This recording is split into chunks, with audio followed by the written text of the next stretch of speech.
Halo pemirsa, apa kabar? Bertemu lagi bersama saya Ayu Rahmawati dalam Warta Parlamentaria. Kami sudah menyiapkan beragam informasi seputar kinerja dan kegiatan anggota DPR RI. Dan pemirsa, inilah Warta Parlamentaria selengkapnya.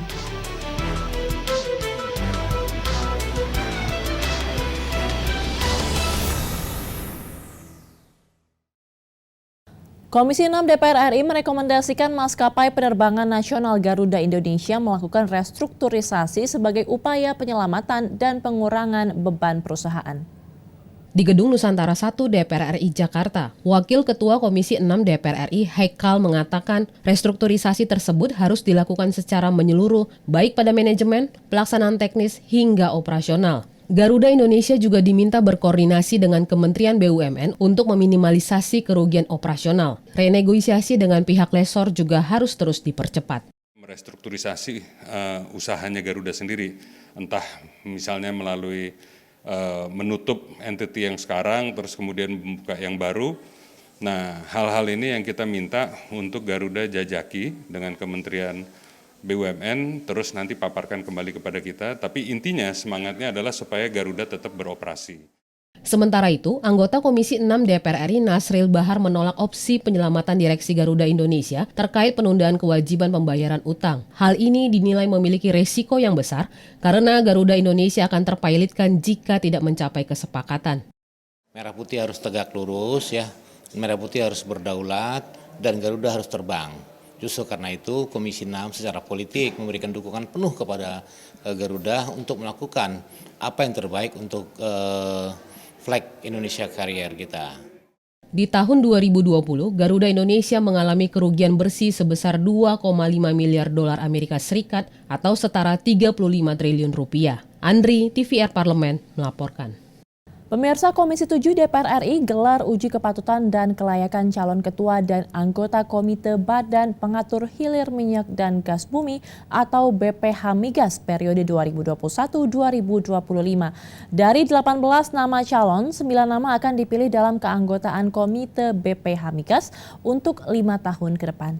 Wakil Ketua Komisi 7 DPR RI Maman Abdurrahman menjelaskan, pihaknya telah menerima 18 nama calon anggota yang disampaikan Presiden Joko Widodo. Dalam seleksi ini, Maman menegaskan Komisi 7 akan bekerja secara maksimal dan optimal mengingat periode masa jabatan anggota Komite BPH Migas sebelumnya telah selesai. Anggota Komite BPH Migas sekarang kan secara waktu sudah habis masa periodenya. Jadi dan sudah diperpanjang, jadi kita harus cepat segera pergantian anggota supaya operasionalisasi BPH Migas bisa segera berjalan. Maman Abdurrahman menambahkan, uji kelayakan dan kepatutan calon anggota Komite BPH Migas diharapkan bisa membawa peningkatan kinerja BPH Migas. Mengingat masih banyak pekerjaan rumah dalam pengawasan sektor hilir distribusi minyak dan gas yang harus diselesaikan anggota Komite BPH Migas yang terpilih. Ya tentunya siapapun nanti yang terpilih menjadi anggota Komite BPH Migas itu bisa membawa BPH Migas menjadi lebih baik lagi ke depan karena agenda-agenda isu di hilir ini kan cukup luar biasa banyak ya, pengawasan di sektor hilir dan sebagainya. Sejak Mei 2021, Komisi 7 DPR membuka ruang masukan kepada publik terhadap calon anggota BPH Migas yang bisa disampaikan melalui surat maupun pesan elektronik atau email. Afi dan Sanjaya TVR Parlemen melaporkan. Pembahasan rancangan undang-undang larangan minuman beralkohol oleh Badan Legislasi atau Balek DPR RI kian dinamis. Sejumlah praktisi dan akademisi menyarankan adanya perubahan judul RUU tersebut. Ditemui saat kunjungan kerja ke Jawa Timur, anggota Balek DPR RI Bukhori memaparkan, pemerintah Provinsi Jawa Timur, praktisi dan akademisi mengusulkan adanya perubahan judul terkait diksi larangan minuman beralkohol menjadi pengendalian dan pembatasan minuman beralkohol. Meski begitu menurutnya, sebagai bangsa yang menjiwai nilai-nilai Pancasila, penggunaan kata larangan dinilai sudah tepat. Karena minuman beralkohol jika dikonsumsi bisa menimbulkan dampak negatif sehingga tidak perlu ada perubahan judul pada RUU tersebut. Dimaknai bahwa alkohol atau minuman beralkohol itu dianggap sebagai sesuatu yang boleh. Meskipun bahwa dalam norma pengaturannya perlu dibuat lebih rinci. Bahwa ketika judul larangan minuman beralkohol itu ditetapkan, maka berbagai macam aturan di dalamnya harus mengandung mengatur berbagai macam larangan dan tetap memberikan ruang untuk pengecualian. Anggota Balik DPR RI Firman Subagio mengungkapkan terjadi pro kontra terkait penggunaan kata larangan. Firman menegaskan tidak ada perubahan judul pada rancangan undang-undang larangan minuman beralkohol sebab sudah sesuai dengan yang terdaftar dalam program legislasi nasional prioritas. Menyikapi terhadap judul RUU bahwa pemerintah Jawa Timur kurang sependapat kalau itu larangan. Dari Jawa Timur, Oki Zulindra TVR Parlemen laporkan. Jangan kemana-mana pemirsa, karena kami masih memiliki banyak informasi lain dalam Warta Parlamentaria. Di antaranya datang dari Komisi 2 DPR RI perjuangkan aspirasi Forga ASN PUPR setelah jeda berikut ini.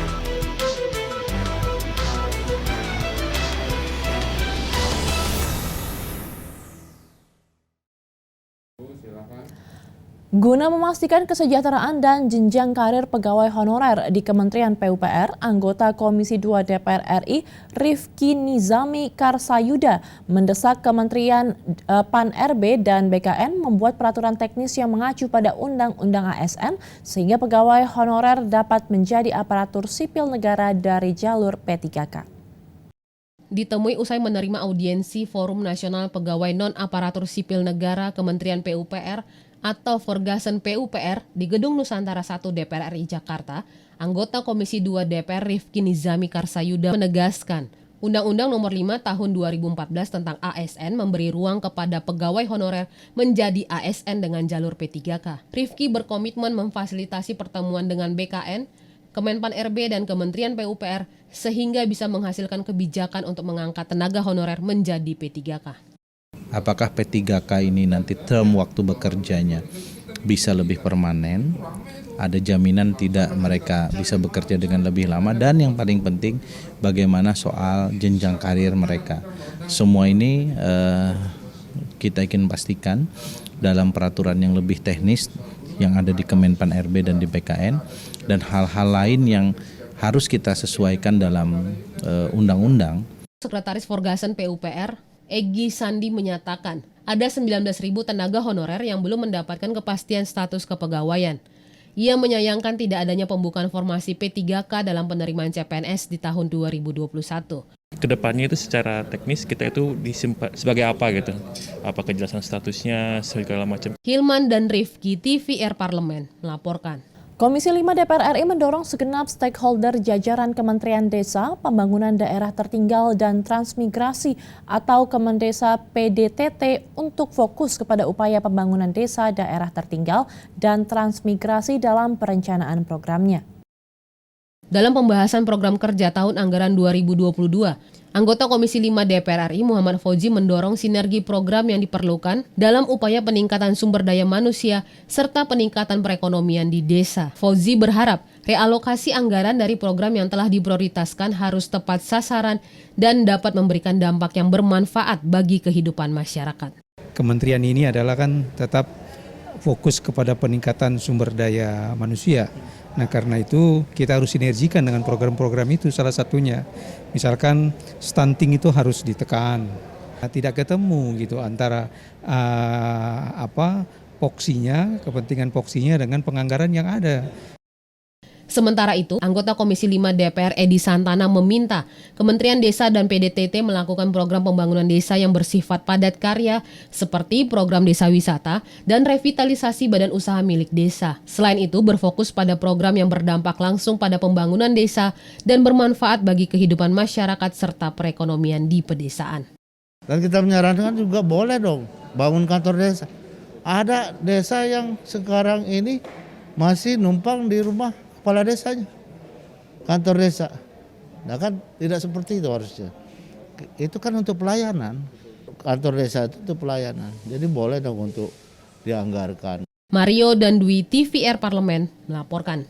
Tim Panja Komisi 4 DPR RI mendorong Kementerian Perikanan dan Kelautan memberikan perhatian khusus kepada Pelabuhan Tegal Sari, mengingat Kota Tegal merupakan salah satu pusat kegiatan nelayan di Provinsi Jawa Tengah. Saat kunjungan spesifik ke Kota Tegal, Jawa Tengah baru-baru ini, Wakil Ketua Komisi 4 DPR RI Anggia Ermarini mengatakan, Tegal merupakan salah satu epicentrum nelayan di Jawa Tengah yang membutuhkan sarana dan prasarana yang baik. Saat ini kondisinya kurang memadai. Untuk itu, sarana dan prasarana di pelabuhan ini perlu menjadi perhatian khusus. Menurut Anggia, tanpa adanya dukungan yang kuat dan proporsional dari pemerintah, aktivitas nelayan tidak akan berjalan dengan optimal. Hari ini belum pernah disentuh, padahal ternyata kapal atau kapasitasnya sudah 3 kali lipat yang harus diperluas gitu. Belum lagi bicara tentang dinamika perputaran uangnya. Tadi Pak Zaini juga sudah menceritakan bagaimana mulai dari ikannya, lalu kemudian 200.000 ton itu seharga berapa miliar Pak? Triliun. Ya, sudah Pak, triliun. 4 triliun dalam waktu setahun. Anggota Komisi 4 DPR RI Muslim mengatakan, Pelabuhan Tegal Sari termasuk salah satu pelabuhan perikanan terbesar di Indonesia, namun kurang berjalan sesuai fungsinya. Pasalnya, sejak tahun 2004 sampai hari ini tidak ada perhatian khusus dari pemerintah. Yang kurang lebih sudah sekitar 1.000 kapal, artinya sudah over capacity ya kan. Selama ini kan di bawah UPTD daerah. Kita minta ini supaya diserahkan ke pusat, sehingga bantuan pemerintah pusat bisa maksimum ke pelabuhan ini, bagaimana memberikan kesejahteraan buat masyarakat. Artinya potensi perikanan ini sangat strategis. Muslim menambahkan, dengan adanya kunjungan panja ini, diharapkan bisa menjadi bahan untuk berdiskusi lebih lanjut dengan Kementerian Kelautan dan Perikanan. Dari Jawa Tengah, Tegar Ajis, TVR Parlemen, melaporkan. Komisi 7 DPR RI mendorong percepatan hilirisasi nikel dalam negeri. PT Smelter Nikel Indonesia dinilai layak menjadi role model bagi perusahaan hilirisasi nikel kadar rendah untuk mendukung percepatan industri. Dalam kunjungan kerja spesifik ke Banten, Wakil Ketua Komisi 7 DPR RI Bambang Wuryanto mengapresiasi teknologi yang digunakan PT Smelter Nikel Indonesia yang merupakan karya anak bangsa. Teknologi tersebut sangat ekonomis sehingga layak untuk dikembangkan dalam skala produksi yang lebih besar. Nah, ini teknologi yang dipakai untuk menaikkan kadar nikel. Yang dari ore tambang itu cuma 1,6%, di sini dengan proses yang sangat sederhana. Itu dengan hanya memisah-misahkan itu bisa naik menjadi di atas 35%. Wakil Ketua Komisi 7 DPR RI Bambang Wuryanto menambahkan, kewajiban hilirisasi mineral nikel dalam negeri adalah mutlak sesuai amanat Undang-Undang Nomor 4 Tahun 2009 tentang pertambangan minerba. Hal tersebut untuk memberikan nilai tambah dari produk bahan mentah, memberi peluang bagi tumbuhnya industri dalam negeri, serta penyediaan lapangan kerja. Role model teknologi yang sangat sederhana. Sementara nikel kita itu rata-rata di bawah 1,6%. Ini dengan sangat sederhana bisa naik. Teknologi yang sangat sederhana dan murah. Smelter PT SNI akan menggunakan teknologi hidrometalurgi dengan kapasitas input 2,4 juta ton per tahun dan kapasitas output sebesar 76.500 ton per tahun, yang mana komponen kandungan nikel rata-rata 35%. Dari Provinsi Banten, Nur Fuad, TVR Parlemen, melaporkan. Pemirsa, kami masih memiliki banyak informasi lain dalam Warta Parlementaria. Tetaplah bersama kami.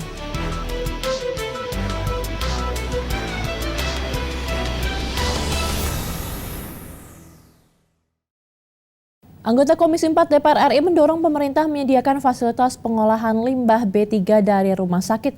Minimnya fasilitas pengolahan limbah B3 rumah sakit akan menyebabkan masalah baru bagi lingkungan. Di Gedung Nusantara DPR RI Jakarta, Muhtaro mengkritisi penanganan limbah B3 rumah sakit yang masih kurang maksimal, apalagi di masa pandemi COVID-19 ini, limbah medis maupun limbah B3 dari rumah sakit mengalami lonjakan. Pemerintah diminta memberikan fasilitas pengolahan limbah B3 rumah sakit dengan biaya yang murah. 100 rumah sakit itu yang mempunyai izin pengolahan B3 itu sangat minim. Di bawah angka 5 dari sekian ratus rumah sakit. Padahal ini sesuatu yang sangat berbahaya kalau tidak ditangani secara serius. Anggota Komisi 4 DPR RI Muhtaro menambahkan, minimnya pengolahan limbah B3 termasuk oleh rumah sakit disebabkan fasilitas yang mahal dan perizinan yang sulit. Di sisi lain, rumah sakit tipe tertentu yang tidak memiliki fasilitas pengolahan limbah B3 berpotensi terkena masalah dengan aparat penegak hukum. Asosiasi rumah sakit yang tipe B, tipe C ini masih banyak yang tidak mampu mengolah limbah B3-nya.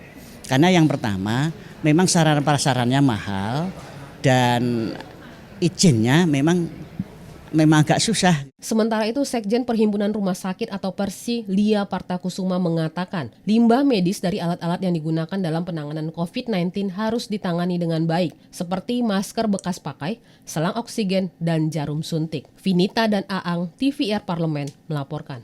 Anggota Komisi 5 DPR RI mendorong percepatan pembangunan tol Cimanggis-Cibitung sebagai alternatif mengurai kemacetan di Jakarta dan wilayah penyangga seperti Depok, Cimanggis, Bogor, dan Bekasi.